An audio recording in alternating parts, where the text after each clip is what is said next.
कृष्ण हरे हरे हरे राम राम राम हरे हरे। नमस्कार, रेडियो मानव रचना 107.8 FM सुन रहे हैं आप। मैं हूं सरता आपके साथ और शुरू हो चुका है प्रोग्राम आत्मदर्शन। जी हाँ, ये प्रोग्राम आत्मदर्शन जिसमें हम बात करते हैं प्रभु श्री कृष्ण की लीलाओं के बारे में। उन्होंने किस किस रूप में कब कब कहाँ कहाँ जन्म लिया, ये सारी बातें हम करते हैं। और आजकल हम इस प्रोग्राम में जिस पुस्तक के विषय में चर्चा कर रहे हैं वो है श्री गौरांग सुधा। इस पुस्तक में चैतन्य महाप्रभु की जीवनी है, किस तरह से उन्होंने नवद्वीप में जन्म लिया निमाय के रूप में और वो विख्यात हुए चैतन्य महाप्रभु के रूप में। और अब हम जान रहे हैं कि किस तरह से वो अपने भक्तों पर कृपा कर रहे हैं, संन्यास ले चुके हैं और बढ़ चुके हैं वो अपने उचित कार्य की ओर। वो कार्य जिसके लिए उन्होंने अवतार लिया है कि हर एक जन जन में ये संदेश पहुंचाना है कि प्रभु ही एकमात्र सत्य है, प्रभु में ही हमने खो जाना है, उसकी भक्ति उसका कीर्तन करते हुए हमने इस जन्म को पार करना है। और इस प्रोग्राम में हमेशा की तरह अपना ज्ञान हमारे साथ बांटने के लिए स्टूडियो में मौजूद हैं रागलेखा दासी जी, चरणाश्रित युगाचार्य श्री श्रीमद भक्ति वेदांत नारायण गोस्वामी जी की शिष्या। रागलेखा दासी जी, आपका स्वागत है हमारे स्टूडियो में। हरे कृष्ण। रागलेखा दासी जी, हम श्री कृष्ण की लीलाओं का व्याख्यान कर रहे हैं अपने इस प्रोग्राम में। और पिछले एपिसोड में आपने खीर चोरा जो गोपीनाथ जी के हमने दर्शन किए, बहुत सारी लीलाएं आपने उनकी बताई कि किस तरह से उन्होंने खीर चुराई अपने भक्त के लिए। तो इसी लीला को हम आगे कंटिन्यू करेंगे, बताइए उसके बाद क्या हुआ। चैतन्य महाप्रभु जब उन्होंने माधवेंद्र पुरी जी का गान कर रहे थे तो ये उन्होंने एक श्लोक का उच्चारण किया, ऐ दीन दयाद्रनाथ हे मथुरानाथ कदावलोक से हृदयम तदलोक कातरम दैत्य भ्राम्यति किम करो में हम। अर्थात हे दीन दयाद्रनाथ, हे मथुरानाथ, मैं कब आपका दर्शन प्राप्त करूंगा और आपके दर्शन के बिना मेरा हृदय व्याकुल है। हे दैत्य, मैं अब क्या करूं। इस तरह से व्याकुल होके वो श्लोक का उच्चारण कर रहे हैं और वो मूर्छित होके भूमि पे गिर पड़े। नित्यानंद प्रभु ने उन्हें अपनी गोदी में ले लिया और प्रभु की मूर्छा भंग हुई। वो बोलने लगे, हाय दीन आई दीन आई दीन, और उनके सब अंग में अष्ट सात्विक भाव आ गए। तो जब लोगों की भीड़ आ गई तो प्रभु ने अपने भावों को छिपा लिया। फिर उसी समय पुजारी ने खीर प्रसाद ला के दिया और खीर का दर्शन करके प्रभु बड़े आनंदित हो गए और उन्होंने अगले दिन मंगल आरती करके वहाँ से आगे चल पड़े। आगे चलते चलते याजपुर नामक स्थान पर पहुँचे। वहाँ पे एक वरा भगवान का बड़ा प्रसिद्ध मंदिर था। अच्छा। प्रभु उसी मंदिर में गए और मंदिर में वरा देव के दर्शन करके उन्हें प्रणाम किया और प्रेमाविष्ट होकर स्तव स्तुति की। वह रात्रि उन्होंने वहीं मंदिर में बिता दी। दूसरे दिन प्रातःकाल वरादेव जी को प्रणाम करके भक्तों के साथ आनंद पूर्वक कीर्तन करते हुए आगे चल पड़े, क्योंकि प्रभु भ्रमण कर रहे हैं, पुरी जा रहे हैं। तो रास्ते में जितने भी स्थान पड़ रहे हैं उनका वर्णन आया है। तो कैसे कैसे किस मंदिर में गए, क्या क्या उनके भाव विकार हुए, ये सारा वर्णन आया है चैतन्य चरितामृत, चैतन्य भागवत में। तो उन्होंने देखा कि वहाँ पर एक कटक नाम के स्थान पे पहुँचे। वहाँ पे साक्षी गोपाल जी का एक प्रसिद्ध मंदिर था। तो साक्षी गोपाल जी का दर्शन करने लगे और उनके सौंदर्य का दर्शन करके बड़े आनंदित हो गए और वो प्रेमावेश में नृत्य कीर्तन करने लगे। उसी रात भक्तों के साथ बैठकर उन्होंने वहीं पर व्यतीत की। और नित्यानंद प्रभु जब तीर्थ भ्रमण के लिए आए थे तो वो साक्षी गोपाल में ही रहे थे, कटक में। अच्छा। तो उन्होंने उनकी महिमा सुनी थी, तो वो सभी लोगों को वो महिमा सुनाने लगे। तो उन्होंने बताया कि बहुत समय पहले की बात है, विद्यानगर के 2 ब्राह्मण थे, वो तीर्थ भ्रमण के लिए उद्देश्य से निकले। तो उन्होंने गया, वाराणसी, प्रयाग आदि सब तीर्थों का दर्शन किया। उसके बाद दोनों मथुरा पहुँचे। मथुरा में मथुरा, गोवर्धन, 12 वनों का दर्शन किया, क्योंकि ब्रजमंडल में 12 वन है। अच्छा। 12 वन है। अच्छा। तो 12 वनों का सबका दर्शन किया और क्योंकि ब्रजमंडल 84 कोस की है और उसके अंदर 12 वन है, तो सारा जो भी जाता है 12 वनों का दर्शन करता है। हमारे गुरु महाराज कार्तिक में पूरे 12 वनों का दर्शन कराते हैं। अच्छा। तो पूरी ब्रजमंडल 84 कोस परिक्रमा होती है। तो इसमें वो सब दर्शन किए और उसके बाद वो वृंदावन आए। वृंदावन में गोविंद देव जी के मंदिर पे आए। फिर वो वहाँ पर उन्होंने देखा कि पास ही में एक और मंदिर था, गोपाल जी का मंदिर। वो केशी घाट कालिया हृद के दर्शन करने के बाद गोपाल जी के मंदिर में आए और गोपाल जी बड़े सुंदर थे। उनके सौंदर्य ने दोनों का मन हरण कर लिया। तो उन्होंने 2-4 दिन वहीं रहने का निश्चय किया। तो उसमें से एक ब्राह्मण वृद्ध था और दूसरा युवक था। तो युवा ब्राह्मण वृद्ध ब्राह्मण की बहुत सेवा करता था। एक को कहते हैं बड़ा विप्र, दूसरे को छोटा विप्र। अच्छा। तो जो वृद्ध ब्राह्मण था वो बड़ा प्रसन्न हो गया उसकी सेवा से, और उसने युवा ब्राह्मण से कहा कि तुम मेरी बहुत सेवा करते हो जी। तो तुम्हारी सहायता से ही मैंने इस उम्र में इतने तीर्थों का दर्शन कर लिया, क्योंकि अकेले तो संभव पर नहीं था उनके लिए जाना, तो कोई ना कोई हेल्पर चाहिए था। तो तुमने जैसी मेरी सेवा की ऐसे कोई पुत्र भी पिता की सेवा नहीं करता, और तुम्हारी कृपा से इतनी लंबी यात्रा करने पर भी मुझे कोई थकावट नहीं हुई। इसके बदले में मैं तुम्हें क्या प्रदान करूं? अगर यदि मैं कुछ प्रदान ना करूं तो मेरी कृतज्ञता होगी, तो इसलिए मैं तुम्हें अपनी कन्या दान करूंगा। तो ये सुनकर युवा ब्राह्मण बोला कि हे विप्र महाशय, आप तो ऐसी असंभव बातें कर रहे हैं, क्योंकि जो कभी संभव ही नहीं है। आप तो एक उच्च कुलीन के, क्योंकि ब्राह्मणों में होता है कोई उच्च कुल के होते हैं, कुछ निम्न कुल के होते हैं, तो उच्च कुल वाले अपने समान कुल में विवाह करते हैं, निम्न कुल वालों से नहीं करते। तो वो बोले कि आप तो उच्च कुल के हैं, आप धनी हैं और परम विद्वान हैं, और मैं तो एक निम्न कुल का हूँ, धनहीन हूँ और विद्याहीन हूँ, तो आपके लिए कन्या के लिए योग्य पात्र नहीं हूँ। और दूसरी बात यह है कि मैं जो आपकी सेवा कर रहा हूँ वो तो कृष्ण की प्रसन्नता के लिए कर रहा हूँ, और क्योंकि शास्त्रों में वर्णन है कि जो भी ब्राह्मणों की सेवा करता है उससे कृष्ण बड़े प्रसन्न हो जाते हैं और अपनी प्रेमा भक्ति रूपी संपत्ति उसे प्रदान कर देते हैं, क्योंकि जो कृष्ण है वो है ब्राह्मणों के बड़े प्रेमी है। नमो ब्राह्मणे देवाय गो ब्राह्मणे हिताय च जगत हिताय गोविंदाय नमो नमः। तो वो ब्राह्मण गो आदि का बड़ा प्रेम करते हैं, तो जो व्यक्ति उनसे प्रेम करता है वो उसको भी प्रेम करते हैं। जी। तो इसलिए जो छोटा विप्र है, जो युवा विप्र है, वो सोच रहा है कि मैं इनकी सेवा करूंगा तो मुझे कृष्ण की कृपा मिलेगी, तो मेरा मंगल होगा। तो वृद्ध ब्राह्मण ने कहा तुम मेरी बातों में संदेह मत करो, मैंने पक्का निश्चय कर लिया है कि मैं तुम्हें अपनी कन्या दान करूंगा। छोटा ब्राह्मण बोला कि हे ब्राह्मण देव, आप तो कन्या मुझे देना चाहते हैं, परंतु आपके स्त्री पुत्र परिवार अन्य लोग हैं, वो इसकी अनुमति नहीं देंगे, उनकी अनुमति के बिना आप कन्यादान नहीं कर सकते।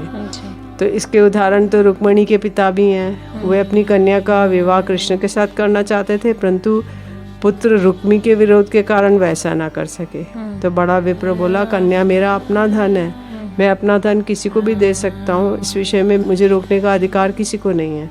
मैं सबकी उपेक्षा कर तुम्हें अपनी कन्या दूंगा, इस विषय में तुम लेश मात्र भी संदेह मत करो।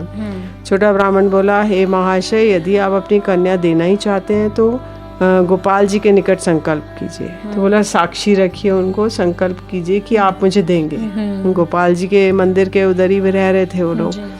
तो इस उनके वृद्ध ब्राह्मण ने गोपाल जी के सामने संकल्प करते हुए कहा हे गोपाल जी, मैं आपके समक्ष इस ब्राह्मण को अपनी कन्यादान का संकल्प कर रहा हूँ। ब्राह्मण का संकल्प सुन के छोटा ब्राह्मण गोपाल जी से कहने लगा हे गोपाल जी, आप मेरे साक्षी हैं, और ये बाद में ये ब्राह्मण अपने वचन से मुकर गया तो मैं आपको साक्षी देने के लिए बुलाऊंगा।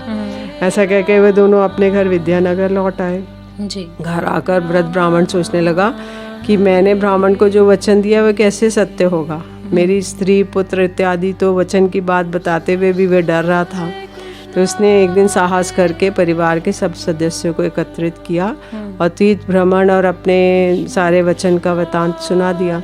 सुनकर वहाँ हाहाकार मच गया, सब क्रोधित हो गए और ब्राह्मण से कहने लगे ऐसी घृणित बात अपने मुख से आप दोबारा मत निकालना। एक नीच को अपनी कन्या दान करेंगे तो हमारे कुल पर कलंक लग जाएगा और समाज हमारा उपहास करेगा। तो ब्राह्मण बोला कोई कुछ भी कहे, परंतु मैंने तो तीर्थ में संकल्प किया है, मैं तो कन्या को दान करूंगा ही करूंगा। ब्राह्मण की ऐसी दृढ़ता देख के उसके स्त्री पुत्र कहने लगे यदि आपने अपनी कन्या उस नीच को दी तो हम सब विष खा के मर जाएंगे। अच्छा। तो ये सुनकर ब्राह्मण विवश हो गया, उसने अपने बात से मुकर गया। वे गोपाल जी को बुलाकर साक्षी दिलाएगा। उसने ऐसा कहा कि छोटा विप्र गोपाल जी को बुलाएगा और मेरी कन्या को ले जाएगा, इस प्रकार मेरा धर्म नष्ट हो जाएगा। इसलिए मैंने तीर्थ भ्रमण का जो फल कमाया है वह भी सब नष्ट हो जाएगा। ब्राह्मण की बात सुनकर उसके पुत्र हंसते हुए कहने लगे पिताजी आप चिंता मत कीजिए, उसका साक्षी एक पत्थर की मूर्ति तो है सैकड़ों मील दूर, तो वो पत्थर ना तो बोलता है ना चलता है, तो इसलिए आप चिंता मत कीजिए। अब वह नीच ब्राह्मण कुछ भी नहीं कर सकता और आप ऐसा कहिएगा कि मैंने संकल्प नहीं किया, ऐसा झूठ मत करिए और आप कहना कि मुझे संकल्प के विषय में कुछ याद नहीं आ रहा, बस आप इतनी बात कह देना तो सहज में ही वो ब्राह्मण को हम झूठा बतला देंगे। अच्छा। ये सुन के ब्राह्मण बहुत चिंतित हो गया। उसने भगवान की शरण ग्रहण की और रोते रोते कहने लगा, हे गोपाल जी, आप ऐसी कृपा कीजिए कि मेरे परिवार के लोग मरने से बच जाएं और मेरा वचन भी पूरा हो जाए। तो अब दूसरे दिन जो छोटा ब्राह्मण उनके घर पर आ पहुंचा और उसने श्रद्धापूर्वक ब्राह्मण को प्रणाम किया। तो वह हाथ जोड़कर कहने लगा कि आपने मुझे अपनी कन्यादान का संकल्प किया था, परंतु अभी तक आप चुपचाप बैठे हैं, आपका क्या विचार है? इस पर ब्राह्मण चुप हो गया। उसी समय उसका पुत्र एक डंडा लेकर छोटे ब्राह्मण को मारने के लिए दौड़ा और बोला, अरे अधम, तू मेरी बहन से विवाह करना चाहता है, बौना होकर चांद पकड़ना चाहता है। डंडा देके वे ब्राह्मण भयभीत होकर भाग गया। दूसरे दिन उसने गांव के सभी लोगों को एकत्रित करके पंचायत की। अच्छा। पंचायत में वृद्ध ब्राह्मण को बुलाया गया। तब छोटा विप्र कहने लगा, इन ब्राह्मण महाशय ने अपनी कन्यादान के लिए संकल्प किया था, परंतु अब दान नहीं दे रहे हैं। इनसे पूछिए, इसका कारण पूछिए। तब सभी लोगों ने वृद्ध ब्राह्मण से पूछा, यदि आपने इसे कन्यादान का संकल्प किया है तो आप उस संकल्प को पूरा क्यों नहीं कर रहे हैं? तो ये सुनकर ब्राह्मण बोला, मुझे कुछ याद नहीं है मैंने कब क्या कहा। उस समय उसका पुत्र कहने लगा, मेरे पिताजी तीर्थ यात्रा पर जाते हुए बहुत सारा धन ले गए थे। उस धन को देखकर इस दुष्ट के मन में लालच आ गया और पिताजी अकेले तो थे ही, अतः इसने अवसर पाकर उन्हें धतूरा खिला के पागल कर दिया और सारा धन चुरा लिया और बोल दिया किसी चोर ने धन चुरा लिया। उस पागलपन की अवस्था में पिताजी से कन्यादान का संकल्प ले लिया होगा। आप लोग तो स्वयं ही समझदार हैं, थोड़ा विचार करके तो देखिए, क्या ये ब्राह्मण योग्य है? मेरे पिताजी अपनी कन्या इसे प्रदान करेंगे? ये सुनकर लोगों के मन में संदेह उत्पन्न हो गया कि ये इसने ऐसा घृणित कार्य किया है, क्योंकि धन के लोभ में बड़े बड़े लोगों का धर्म से च्युत हो जाता है। तब छोटा विप्र कहने लगा, हे महाजन, मुझे हराने के लिए ऐसी अत्यंत घृणित बातें कर रहा है। सत्य तो यह है कि जब मेरी सेवा से ब्राह्मण बहुत संतुष्ट हो गए तो इन्होंने मुझे अपनी कन्या प्रदान करने के लिए कहा था। तब मैंने इन्हें बहुत समझाया, ये संबंध संभव पर नहीं है, परंतु मेरे समझाने पर भी विप्र बार बार कहते गए, मैं तुम्हें अपनी कन्या दे रहा हूँ, तुम स्वीकार करो। तब बाध्य होकर मैं बोला, यदि आप कन्या मुझे देना ही चाहते हैं तो मैंने गोपाल जी के चरणों में निवेदन किया कि यदि ये बाद में अपनी कन्या मुझे दान नहीं करेंगे तो मैं आपको साक्षी देने के लिए बुलाऊंगा, आप तैयार रहना। जी। अतः इसी विषय में गोपाल जी मेरे साक्षी हैं, जिनकी बातों को त्रिभुवन सत्य मानता है। तो भगवान तो हर चीज का साक्षी है। प्रभु के चरणों में हम जो भी बात रख देते हैं उन तक पहुंच जाती है और वही हमारी हर चीज के साक्षी होते हैं। और ऐसा नहीं कि इस युग में ही ऐसा होता है कि नीच और ऊंच जाति का जो भेदभाव किया जाता है वो पहले भी होता था, लेकिन प्रभु उसको किस तरह से ठीक करते हैं, किस तरह से अपने भक्तों का उद्धार करते हैं, ये हम सब जान रहे हैं इस पुस्तक में। आगे और भी जानेंगे रागलेखा दासी जी से, लेकिन एक छोटे से ब्रेक के बाद सुनते हैं एक प्यारा सा भजन, फिर लौट कर आते हैं। आप जुड़े रहिए रेडियो मानव रचना 107.8 FM के साथ प्रोग्राम आत्मदर्शन में। Feel good feel live. मन चल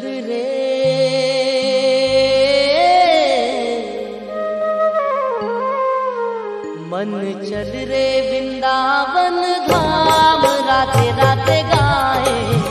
मन चल रे वृंदावन धाम, राते राते गाए। मन चल रे वृंदावन धाम, राते राते गाएंगे। मन चल रे वृंदावन धाम, राते राते गाएंगे। ओ राते राते गाएंगे, श्यामा श्यामा गाएंगे। ओ राते राते गाएंगे, श्यामा श्यामा गाएंगे। तेरा कोड़ी लगे ना छदाम, राते राते गाएंगे। मन चल रे वृंदावन धाम, राते राते गाएंगे।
बाके बिहारी की शोभा है न्यारी, तेरे बन जाए हो तेरे बन जाए बिगड़े काम, राधे राधे गाएंगे।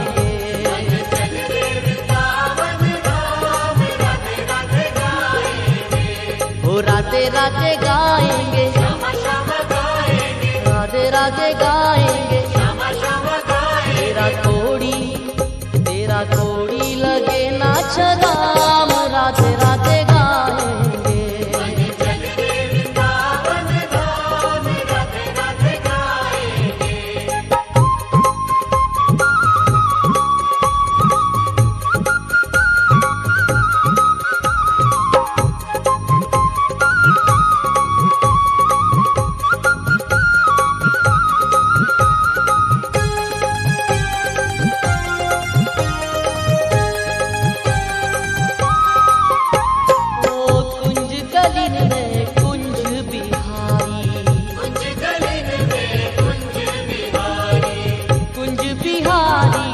श्यामा प्यारी,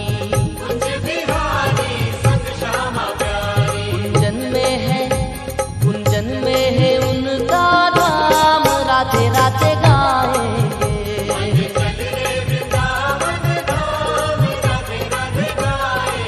ओ मन चल रे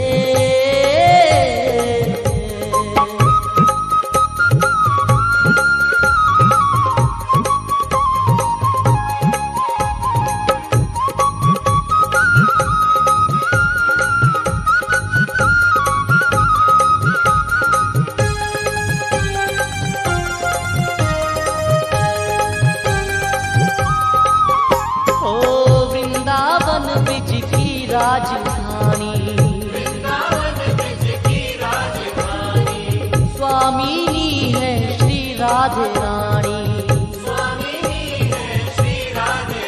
देखो बरसाना और नंदगांव, राधे राधे गाएंगे।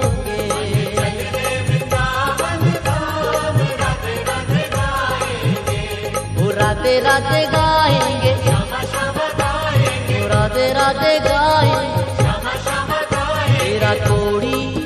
तेरा कोड़ी लगे नाच राम, राधे राधे गाएंगे।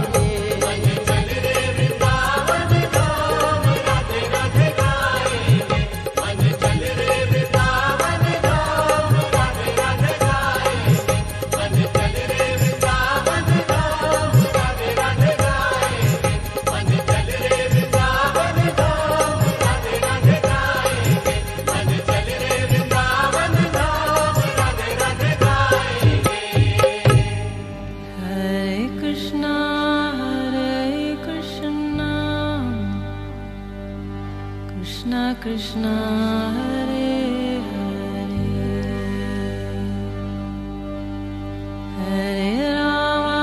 हरे राम राम राम हरे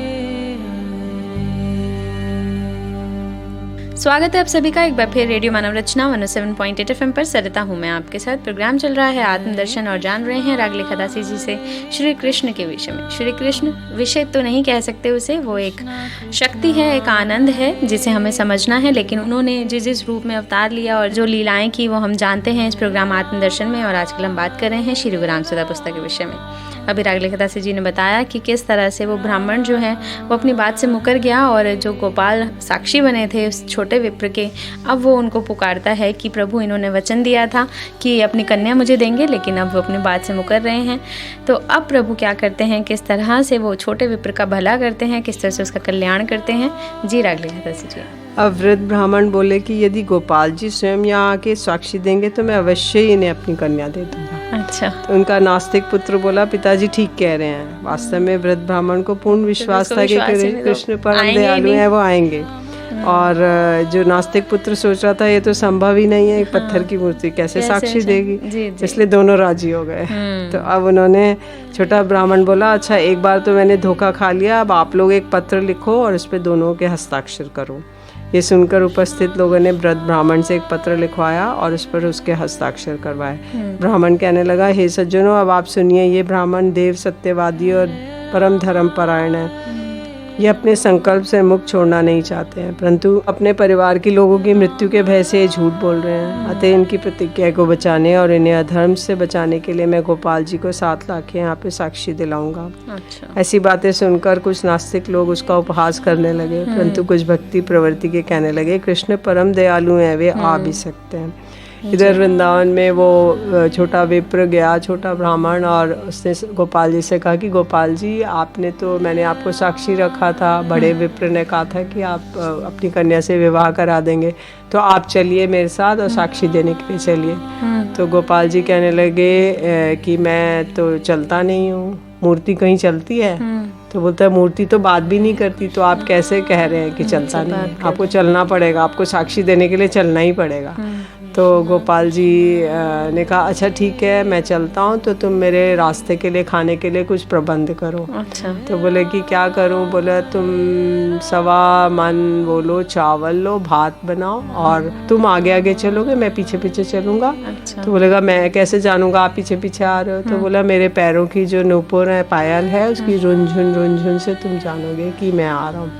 लेकिन यदि तुमने मुझे पीछे मुड़ के देखा तो फिर मैं वहीं खड़ा हो जाऊँगा और आगे नहीं चलूँगा। अच्छा। तो अब गोपाल जी को ऐसे करके उसने सब व्यवस्था की, चावल बनाए उनके लिए, बूरा लिया, खांड, और उनको साथ लेके चला गया। बड़े आनंद से रुनझुन का मधुर स्वर हो रहा था, और वो जो छोटा विप्र था आगे आगे चलने लगा। तो कुछ देर के बाद, कुछ समय के बाद, कुछ दिनों के बाद उसने देखा कि कोई आवाज़ नहीं आ रही है। अच्छा। रुनझुन की। तो उसने पीछे मुड़ के देखा तो गोपाल जी बस वहीं पे खड़े हो गए। अब ये जो स्थान था वो जो जहाँ पे ये लोग विद्यानगर रहते तो उसके पास ही था। अच्छा। तो गांव के बाहर था, तो इसलिए उसने सोचा कि चलो मैं गांव की पंचायत को यहीं बुला लाऊंगा और यहीं पे दिखा दूंगा।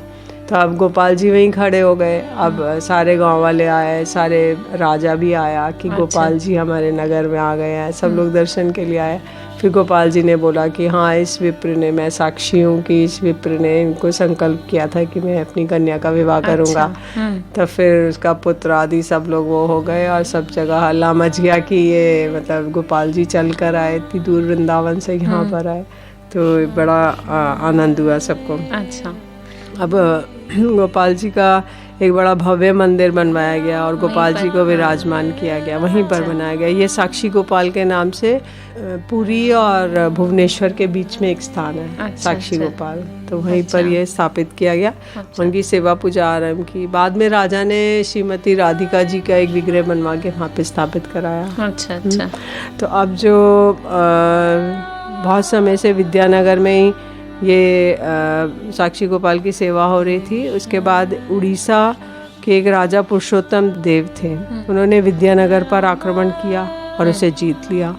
तो विद्यानगर के राजा के पास एक माणिक्य सिंहासन था, बड़ा मणि माणिक्य सोने का सिंहासन था, उसमें मणियाँ जड़ी हुई थी। तो उस सिंहासन को ले लिया उन्होंने। जब जीत लिया उस राज्य पे तो वो सिंहासन लूट लिया। और साथ में इन्होंने साक्षी गोपाल को भी ले लिया। अच्छा। तो साक्षी गोपाल उनको प्रार्थना की कि आप मेरे देश में चलिए।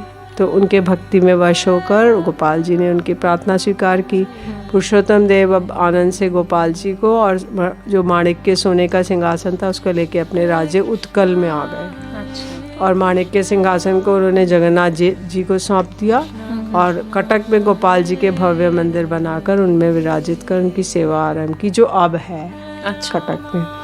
तो अब रानी जो है गोपाल जी के दर्शन के लिए आती, गुंडीचा रानी थी, तो उन्होंने सारे अपने अलंकार गोपाल जी को समर्पित कर दिए उनके सौंदर्य से मुग्ध होकर। क्योंकि रानी लोग तो सोने और उसके आभूषण पहनती थी तो उसको शुद्ध माना जाता है। उसको ऐसा नहीं माना जाता कि वो पुराने हैं या नए हैं, क्योंकि सोना चांदी हमेशा शुद्ध रहते हैं। अच्छा। तो ये कपड़ा और वो नहीं है कि भाई नहीं दे सकते पुराने, पर सोना चांदी शुद्ध ही रहते हैं, उसको और थोड़ा मंत्र से वो करके दे देते हैं। रानी के एक नाक में बड़ा बहुमूल्य मोती था, मुक्ता था। उस मुक्ता को भी वो गोपाल जी को धारण कराना चाहती थी। तो गोपाल जी के नाक में कोई छेद नहीं था, छिद्र नहीं था। तो ये बड़ी दुखी होकर चिंता करने लगी, यदि गोपाल जी के नाक में छिद्र होता तो मैं ये मुक्ता उनको नाक में धारण कराती। तो ऐसी चिंता करके गोपाल जी को प्रणाम करके अपने भवन में लौट आई। तो तो रात्रि में गोपाल जी ने स्वप्न दिया, देखो बाल्यकाल में मैया ने मेरे नाक में छिद्र कराया और बहुत ही स्नेहपूर्ण मुक्ता पहनाया था। वे छिद्र अभी भी मेरी नाक में है। अब मेरी नाक में आप जो मुक्ता पहनाना चाहती हो उसे पहनाओ। प्रातःकाल जब रानी ने राजा को स्वप्न की बात सुनाई तो राजा रानी दोनों वो मुक्ता लेके मंदिर में गए और रानी ने गोपाल जी के नाक में छिद्र देखा तो उसको बहुत आश्चर्य हुआ, क्योंकि पहले दिन देखा तो छिद्र नहीं था, अगले दिन उनको छिद्र मिल गया। बड़े आनंद से रोते रोते उन्होंने गोपाल जी के नाक में मुक्ता पहनाया और इसी शुभ अवसर पर राजा ने आनंद पूर्वक महामहोत्सव का आयोजन किया। तब से गोपाल जी कटक में ही साक्षी गोपाल के नाम से विराजमान है जी। नित्यानंद प्रभु के मुख से गोपाल जी की कथा श्रवण कर प्रभु और उनके भक्त आनंद सागर में डूब गए। प्रभु जब गोपाल जी के समक्ष उपस्थित थे तो भक्तों ने देखा कि गोपाल जी और प्रभु गौर सुंदर दोनों एक ही हैं। दोनों का कलर कॉम्प्लेक्शन एक ही था, एक ही वर्ण था और दोनों ने गेरुए वस्त्र धारण किए हुए थे और दोनों बहुत गंभीर हैं, दोनों भावाविष्ट हैं। ये दर्शन कर नित्यानंद प्रभु और भक्त लोग हंसने लगे।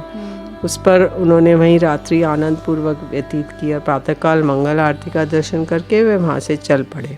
जी, तो ये थी प्रभु की सुंदर लीला जो नित्यानंद प्रभु ने सभी भक्तों को सुनाई कि किस तरह से प्रभु जो है कभी अपने भक्तों का साथ नहीं छोड़ते और हमेशा उनके साथ रहते हैं। उनके सारे कार्य वो सिद्ध भी करते हैं अगर वो सच्चे मन से उनकी भक्ति करते हैं। बहुत कुछ है इस पुस्तक में जानने के लिए, श्री गौरांग सुधा जानेंगे और भी बहुत कुछ, लेकिन अपने अगले एपिसोड में, क्योंकि अभी वक्त हो चला है हमारे यहाँ से जाने का, आपसे इजाजत लेने का। रागले खदासी जी, आपका बहुत बहुत शुक्रिया हमारे स्टूडियो में आने के लिए। हरे कृष्णा। अगले एपिसोड में और भी बहुत कुछ जानेंगे। रागले खदासी जी से श्री गौरांग सुधा पुस्तक में प्रभु की लीलाओं का व्याख्यान करेंगे, वर्णन करेंगे, गुणगान करेंगे। लेकिन अभी के लिए मुझे दीजिए इजाजत और सुनते रहिए रेडियो मानव रचना 107.8 FM पर आने वाले और भी प्रोग्राम्स को। Feel good, feel live.